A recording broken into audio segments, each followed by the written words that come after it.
রায়ের আত্মহত্যার খবর শোনা মাত্রই শোকের মাতম নেমে গেল রায়ের গোটা পরিবারের মাঝে। হ্যাঁ বন্ধুরা, ভিডিওতে লাইক দিয়ে দেখতে থাকুন। রায় আত্মহত্যা করেছে এই খবরটা পুলিশের কাছ থেকে নিশ্চিত হওয়া মাত্রই সূর্য বাড়িতে এসে অঝরে কাঁদতে থাকে আর বলতে থাকে যে মা, সব শেষ হয়ে গেল, শেষ সুযোগটা আমার হাত থেকে হাতছাড়া হয়ে গেল। তখন এই কথা বলা মাত্র সূর্যের মা বলতে থাকে, সূর্য কী হয়েছে, তুই এরকম করে কাঁদছিস কেন, বল না বাবা কী হয়েছে, আমার কিন্তু এবার বড্ড বেশি ভয় করছে। আর তোর চোখ মুখ দেখে এরকম মনে হচ্ছে কেন, যে কোনো একটা বিপদ ঘটেছে, কী হয়েছে বাবা বল না।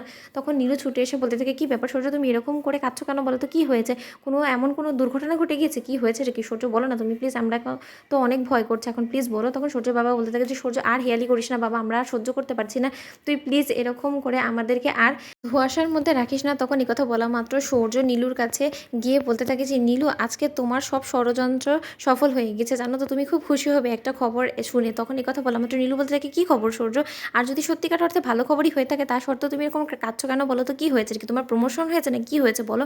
তখন সূর্য বলতে থাকে যে আমার প্রমোশন হোক বা না হোক, তোমার কাজে তুমি সফল হয়ে গিয়েছো, রায় আত্মহত্যা করেছে, রায়ের লাশ আমি একটু আগে পুলিশ স্টেশনে গিয়ে দেখে আসলাম। তখন এই কথা বলা মাত্র নীলু পেছনে হেঁটে সরে যায় আর বলতে থাকে যে না, এটা কোনো মতে হতে পারে না, তুমি নিশ্চয়ই আমার সাথে মশকরা করছো তাই না। সূর্য বলতে থাকে, কেন নীলু, এই খবরটা শুনে তুমি খুশি হও? আমি তো মনে করেছি সব থেকে বেশি খুশিই হবে তুমি, কারণ তুমি তো এটাই চেয়েছিলে, তা নয়তো বা দিনের পর দিন ওর এই মেয়েটার বিরুদ্ধে এতটা ষড়যন্ত্র নোংরা খেলা তুমি খেলতে পারো বলো তো। তোমার মায়ের পেটের বোন হওয়া সত্ত্বেও তো তোমার চরম শত্রু এখন রাই ছিল তাই না, এখন রাই চিরকালের জন্য তোমার পথ থেকে সরে গিয়েছে, এখন নিশ্চয়ই তোমার খুশি হওয়ারই কথা। তখন এই কথা বলা মাত্র সূর্যের বাবা বলতে থাকে, তুই এসব কী বলছিস বলতো। তখন সূর্য বলতে থাকে যে হ্যাঁ বাবা, তোমাদেরকে অনেক দিন ধরে আমি ধোঁয়াশার মধ্যে রেখেছি, কারণ আমি ওর মতন একটা অপরাধীকে হাতে নাতে ধরতে চেয়েছিলাম, তার জন্য আমি তোমাদের সামনে কোনো কিছু এখনো পর্যন্ত ফাঁস করিনি, কিন্তু আজকে আমি বলতে বাধ্য হচ্ছি যে রায়ের সাথে যে অনাচার অবিচারটা হয়েছে সে সব কিছুর জন্য দায়ী যদি কেউ থেকে থাকে সেটা একমাত্র নীলু ইচ্ছাকৃতভাবে রায়কে সকলের সামনে কলঙ্কিত করার জন্য ও এই ভুয়া বানোয়ার ছবিগুলোকে অনির্বাণ দাদাভাইয়ের হাতে বৌভাতের দিন পাঠিয়েছিল।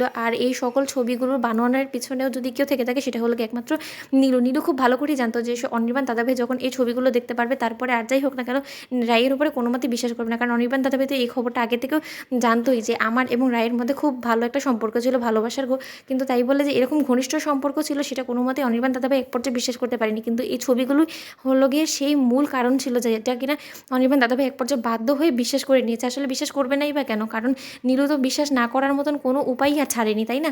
তখন কথা বলা মাত্র নীলু বলতে থাকে যে সূর্য, আমি সব কিছু করেছি, আমি মানছি যে আমি রায় দিদিভাইয়ের উপরে প্রতিশোধ নেওয়ার জন্য করেছি, কিন্তু তাই বলে রায় দিদিভাইয়ের মৃত্যু কামনা কোনোদিনও আমি করিনি, সত্যি কথা বলছি।